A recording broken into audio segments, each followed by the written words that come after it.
Dit gaan sommer baie goed saam met Tannie vandag. En Tannie is so bly om vir julle weer 'n storie te bring. Kom ons luister. Die storie van Moses deel 2. Liewe maatjies, Tannie is vandag terug om verder te vertel van Moses, hoe die Here hom gestuur het om na die Farao te gaan om die Israeliete te red uit Egipte. Moses het vir die Here gesê: "Sê nou die Israeliete glo my nie en hulle luister nie na my nie, en hulle sê die Here het nie aan my verskyn nie." Toe vra die Here vir hom: "Wat het jy in jou hand?" "'n kierie," antwoord Moses. "Gooi die kierie op die grond," sê die Here vir hom. Toe hy dit op die grond gooi, word dit 'n slang, en Moses het daarvoor pad gegee. Die Here sê toe vir Moses: "Steek jou hand uit en gryp hom aan sy stert." Moses steek sy hand uit en gryp hom, en skielik word dit weer 'n kierie in sy hand. Toe sê die Here: "As hulle dit sien, sal hulle glo dat die Here, die God van hulle voorvaders, die God van Abraham, die God van Isak, die God van Jakob, aan jou verskyn het. Steek nou jou hand in die vou van jou klere." Hy steek toe sy hand in, en toe hy dit uittrek, was dit melaats, so wit so sneeu. Hierna sê die Here: "Steek nou weer jou hand in jou klere." Hy steek toe weer sy hand in, en toe hy dit uithaal, was dit gesond. Toe sê die Here: "As hulle jou na die eerste wonderwerk nie geglo het nie, en hulle nie daaraan gesteer het nie, behoort hulle jou na hierdie een wel te glo.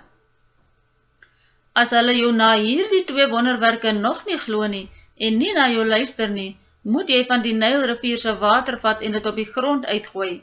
Die water wat jy uit die Nyl gevat het, sal dan op die grond bloed word." Toe sê Moses vir die Here: "Ag Here, ek kan nie goed praat nie. Ek kon nie vroeër nie en ek kan ook nie nou nie.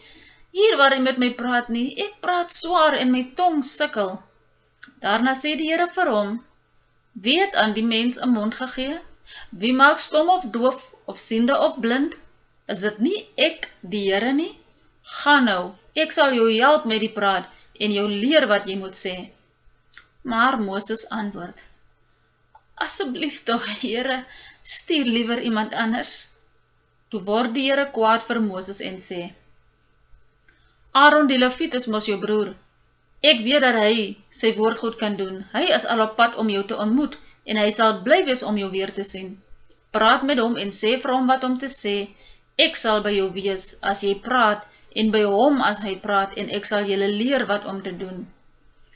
Daarna het Moses en Aaron na die Farao toe gegaan en gesê: "So sê die Here, die God van Israel, laat my volk gaan om tot eer van my 'n fees in die woestyn te hou."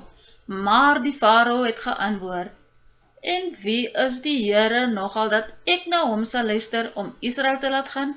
Ek ken nie die Here nie, en ek sal Israel nie laat gaan nie." Hulle sê toe: "Die God van die Hebreërs het hom aan ons geopenbaar. Laat ons asseblief 3 dagreise die woestyn intrek om 'n offer vir ons God, die Here, te bring." Maar die koning van Egipte het vir hulle gesê: "Moses en Aaron, waarom hou julle die volk van hulle werk af weg? Gaan terug na julle werk toe.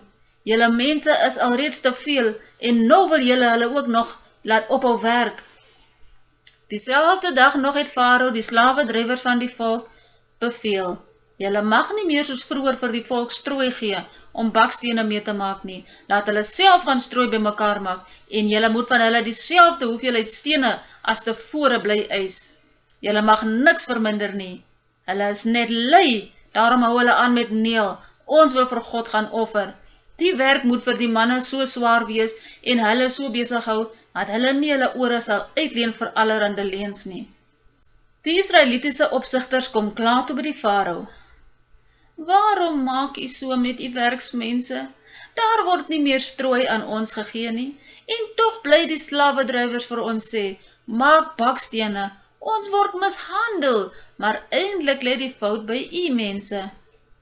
Toe sê die Farao: "Julle is lui, dit is dit dat julle bly sê, ons wil vir die Here gaan offer. Loop, gaan werk.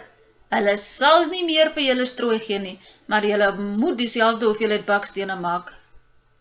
Toe die Farao vir die Israelitiese opsigters sê dat die daaglikse kwota bakstene nie verminder gaan word nie, het hulle besef wat 'n ramp hulle getref het.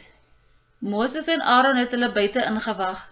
En toe die opsigters van die farao af by hulle kom, sê hulle vir Moses en Aaron: Mag die Here julle straf, omdat julle ons naam sleg gemaak het by die farao en sy amptenare, en vir hulle 'n swaard in die hand gegee het om ons mee dood te maak. Daarna het Moses weer na die Here gegaan en gesê: Here, waarom werk U so sleg met hierdie volk? Waarom het U my nou eintlik gestuur? Van die eerste oomblik af dat ek by die farao gekom het om in U naam te praat, het hy hierdie volk mishandel. Tog het U niks gedoen om U volk te red nie. Toe sê die Here vir Moses: Nou sal jy sien wat ek met die farao gaan doen. Ek gaan hom dwing om my volk te laat gaan. Ja, ek gaan hom dwing om hulle uit sy land uit weg te jaag. Toe Moses en Aaron by die farao kom, het hulle gedoen wat die Here beveel het. Aaron het sy kierie voor die farao en sy amptenare neergegooi, en dit het in 'n groot slang verander. Die farao roep toe ook sy manne bymekaar wat die soort ding ken, sy towenaars. Die Egiptiese towenaars doen toe met hulle towerkunste presies dieselfde. Soos elkeen sy kierie neergooi, verander dit in 'n groot slang, maar toe sluk Aaron se slang hulle sin in. Tog het die farao hardkoppig gebly en nie die Israeliete laat gaan nie, net soos die Here vooraf gesê het. Liewe maatjies, julle sien hier hoe die Egiptiese koning farao nog steeds nie die Israeliete wou laat gaan nie. Tannie gaan weer terugkom en vir julle vertel van al die pla wat God gaan bring oor farao en die Egipte, sodat hulle die Israeliete kan laat gaan om die Here te dien. Maatjies en Tannie wil ook vir julle sê, julle moet 'n lekker Easter hê hierdie naweek. En onthou, Easter is wanneer ons onthou hoe Jesus Christus vir ons gesterf het op die kruis, vir ons sondes dat ons kan vergewe word, hoe hy weer opgestaan het uit die dood uit, maatjies, en hoe dat hy lewe vandag, maatjies. Dit is wat ons moet onthou vir die Easter, en julle moet 'n lekker Easter hê. En julle moet onthou dat Tannie is lief vir julle, maar Jesus Christus is baie meer lief vir julle. Julle moet soet wees en mooi bly tot 'n volgende